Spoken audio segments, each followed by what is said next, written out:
Hi everyone, I'm back for another episode of Let's Talk About It with myself. That's right, today I'm doing a solo episode talking about the 5 things that I kind of model my life around. They're not necessarily things that I have like on a sticky note on my bathroom mirror or that I recite every single day. I don't really subscribe to those videos, although I do love affirmations and I do put affirmations on my wall. But these are really just the things that I've noticed I continuously say to others when they're asking me for advice or perspective on my life. And they're honestly things that I feel like my parents, my therapists, coaches, people that I really look up to in my life have communicated and taught me throughout the last several years. The first one is it's cool to try. I don't know where this whole like try hard, goody two shoes mentality came from, but I've definitely have subscribed to it in some ways where I felt like I have had to lessen my ambition or, not speak too much in meetings or not like try so hard on social media or whatever because of fear of what other people would say.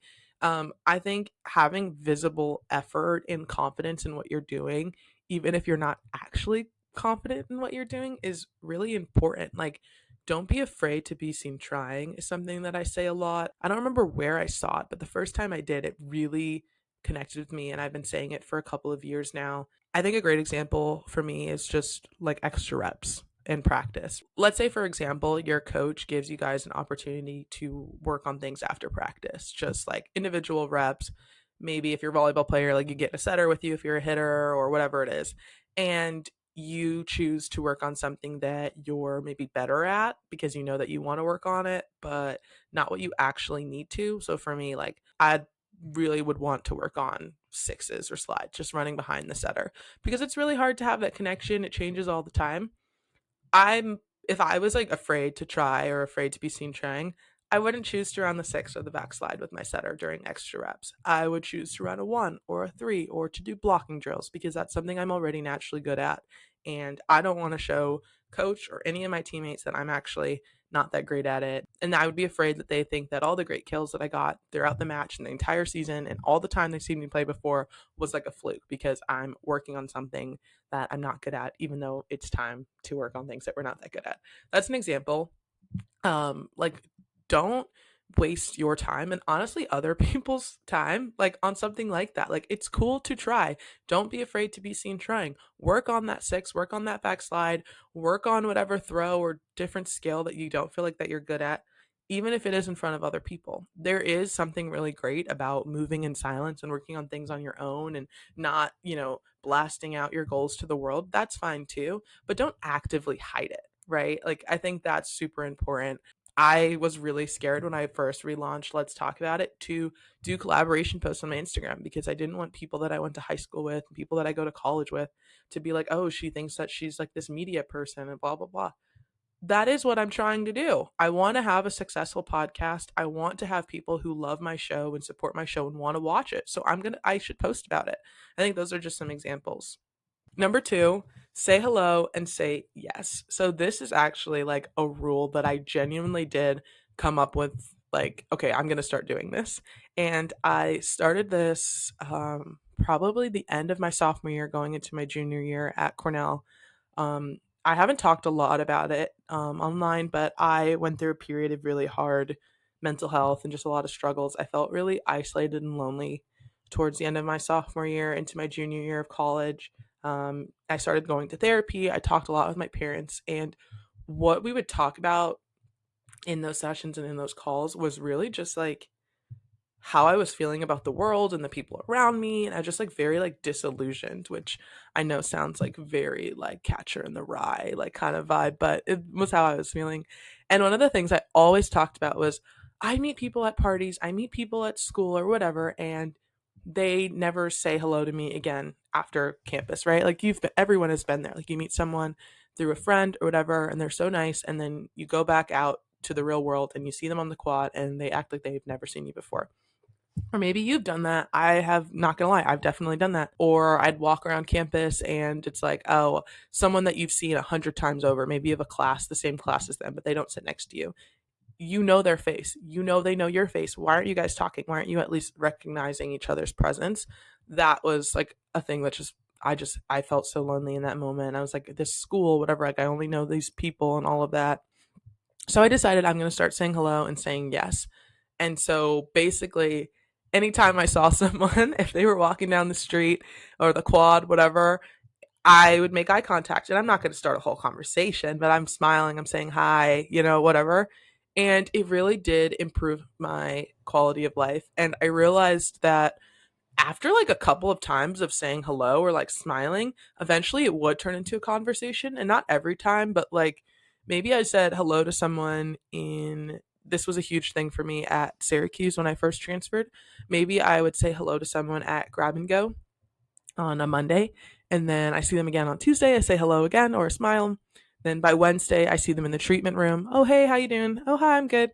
Then Thursday, I see them in the hallway. We just smile. They're with a teammate. We're not gonna have a conversation. But then Friday, we're both at the bus stop, and now we have a whole conversation. Oh, where are you from? Blah blah blah. And now it turns into that. And maybe the relationship doesn't become like, oh, we're best friends or whatever. But it was like a thing that made me feel like I had a community and that there were people at Syracuse who would care if I wasn't there or like wanted to know me, and we ended up going to each other's games and things like that. I think that's really cool. What I mean by saying yes is both like in your head and physically, like say yes and allow yourself to participate in an experience. So maybe it's the other way around. You're walking around at Grab and Go or the tutoring center at your athletic department, and someone from another team smiles at you or says hi. Say hi back. Literally, say hi back. Or in your head, mentally make the decision, okay, I'm going to participate in this conversation. I don't know this person. I'm a little bit anxious. This isn't going to go anywhere, especially for our East Coasters. Like, this isn't going to go anywhere. But say hi, like in your head mentally. Okay, yes, I'm going to accept this invitation from you of connection and do something with it.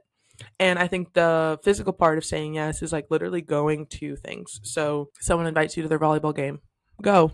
If you're free, go. Or there's this random club that you don't think you're going to care about, like calligraphy club or rock climbing club, whatever, and they have a meeting and it's free, go. If you have time and you're able to go, go. You never know if that's going to be something that you enjoy. Maybe you meet a friend there that you like would have never met before. Maybe you hate calligraphy, but you meet someone at the event who goes to a different club and or hears about a concert, and now you're going to this concert. Like you never know, and I think just saying hello and saying yes makes a big difference. Someone actually asked me this year, one of my teammates, like, how do you know so many people? And how have you had all these experiences? And I was like trying to figure out like, how do I make this simple? And I was like, I said hello and I say yes. And I think the more you say hello and the more you say yes, the more connected you feel to your environment and the more opportunities and experiences you have. And that has made a huge difference in my life. The next is discomfort isn't a reason to stop. And I have experienced this a ton throughout my life as a Black woman, as an athlete who started their sport late in life and sat the bench a lot. There's like a lot of ways where discomfort can actually be something that's really good for you, or honestly, just something that you have to deal with in order to get where you want to go. Some examples in my life, like when I was in club volleyball, like here in California, I was not like a starting middle for my teams. And going into tryouts every year, I was aware of that. My coaches were very honest and transparent with me about the fact that, hey, you might not play, but you'll get really great reps and you'll be training against the best middles in the country. So it's like, okay, I'm really uncomfortable right now. Every weekend, I feel like everyone knows that I'm not going in. Everyone knows I'm the player that, like, is barely on the team. That's really sucks, like, to warm up and know that you're not going to play. But that's 2 days out of the weekend, usually only one. The other 6 or 5 days of the week, I'm training against the best possible competition. And so it might have been more comfortable to choose, like, to play on the second team, which I was offered, but playing on that first team and having those uncomfortable experiences taught me a lot about like how much I can handle, and also put me in a position to be able to get that offer to go play at Cornell and then eventually play at Syracuse and then play pro. I think this is really similar and it's really touchy, I think, for Black women or just minorities in general, but there's also a reality that a lot of the spaces that we need to go and things that we need to do to reach our larger goals aren't going to have a lot of people that look and think and act like us. So, yeah, there's been a ton of times in my life where I was the only Black girl on the team or the only Black girl in the classroom or whatever it is. But I didn't necessarily drop that experience because of that. I kept going. I dealt with that discomfort because that experience, that place I was at was what was going to be, the launching point for the next thing that I wanted to do. There's a very thin line here that you also do need people who support you and want you there, and where you feel like you can make mistakes and grow, to have that confidence to be able to do that. But I just think something to think about. There was something my parents always brought up was like, okay, you're uncomfortable, you don't like this. Is this something that we have to change or something that you have to work through? And what are the benefits and cons of all of these decisions? The fourth rule or thing that I live by, and again, I don't have direct words for this, is decide what you want, then go do it. And so, what I mean by that is taking a look at what your goals are, what it takes to get to that goal, and deciding to start doing it, and doing it regardless of the end result, if you decide that that's what you want to do. I tell this story all the time about my mom's like sitting me down at a Waffle House and asking me, "What's your big scary goal with volleyball?"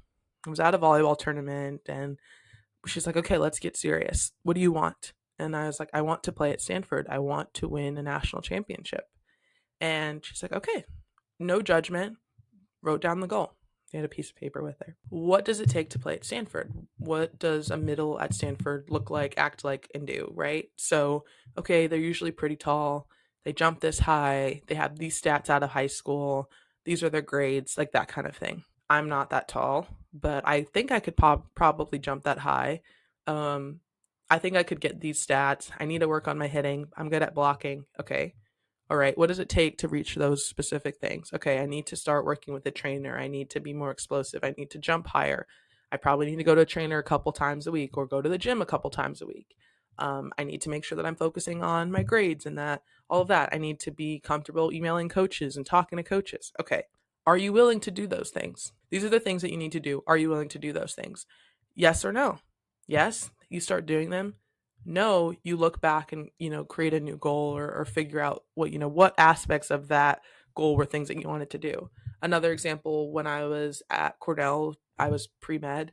I realized pretty early on that I didn't actually want to be a doctor. I decided to be pre-med because I felt like I was just doing psychology. I didn't have a clear thing of what I wanted to do after, and everyone else around me was on the path to make a lot of money and have these really fancy and awesome careers, and I wasn't on any path. And so I chose the pre-med path because I like psychology, I really like neuroscience, and I'm not half bad at chemistry. But then junior year comes around, it's time to start thinking about med school. What do you have to do to be a doctor?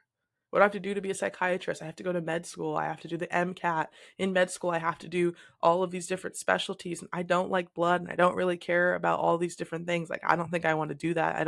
It's not worth it to me to put that work in. Okay, so that might be your goal. You might think it's cool to be a doctor, but if you're not willing to go do those things, then you probably need to change your goal. Your whole life doesn't have to revolve around this one goal, but you do have to understand, based off what the goal is, there might be more sacrifices or less sacrifices needed based on what the goal is. And so you have to be really honest with yourself about what it takes and where you are and what you're willing to do. I think that's really important. That's my rule 4. My final rule 5: your time is always coming and it always comes on time. My dad would always say this to me before games or like tournaments where I didn't feel like I was playing. He wouldn't say exactly that, but he would basically say like, "Hey, like the middles are a carousel right now. Like you never know who's going to be on and who's going to be playing, and hey, it's going to come back to you. Like, yeah, you might have got subbed out, but you're going to go back in. Like you're going to play. Like you just need to be ready. Keep your confidence." And I think that's so important. Like no matter what your goal is, where it's athletic or academic or otherwise, like knowing that your time is coming, like, and it's going to come on time, it's going to come when it's ready, and making sure that you're ready. You don't know exactly when like your goal is going to be, achieved, or like when everything's going to fit together to make it happen, but you need to make sure that you're working in the background. Because when I had games where I was so in my head about not going in, if they did put me in, I was so anxious. I was cold. I didn't take warm up seriously. I wasn't really paying attention to the scouting report, and I'd get yanked right back out. So that was a lesson that I had to learn. And I think it's also really similar if you're someone who cares about like social media and growing or business, or if you're an entrepreneur or whatever, like your time is coming, like your time to blow up, whatever your goal, whatever you're trying to do, it's coming. It's going to come when it comes. Are you ready for it? All the time between you deciding that this is your goal and when it actually happens, you have all that time to prepare. So prepare, do those last, 4 rules that I talked about, think about them. And if I think, at least for me, if you're really doing all those things and you're believing in and you're trusting that process, when your time comes, you will be ready. So your time comes, and it always comes on time. All right, y'all. So those are my 5 rules, tips, things I live by, you know, fun, satisfying phrases that I say when people ask me like how I've gotten where I've gotten and what kind of what I believe in. If you liked this solo episode or any of the topics that I brought up today, please let me know in the comments. DM me with any other questions or personal stories that you have. I love to talk to you guys, and I'll see you guys next week on Let's Talk About It.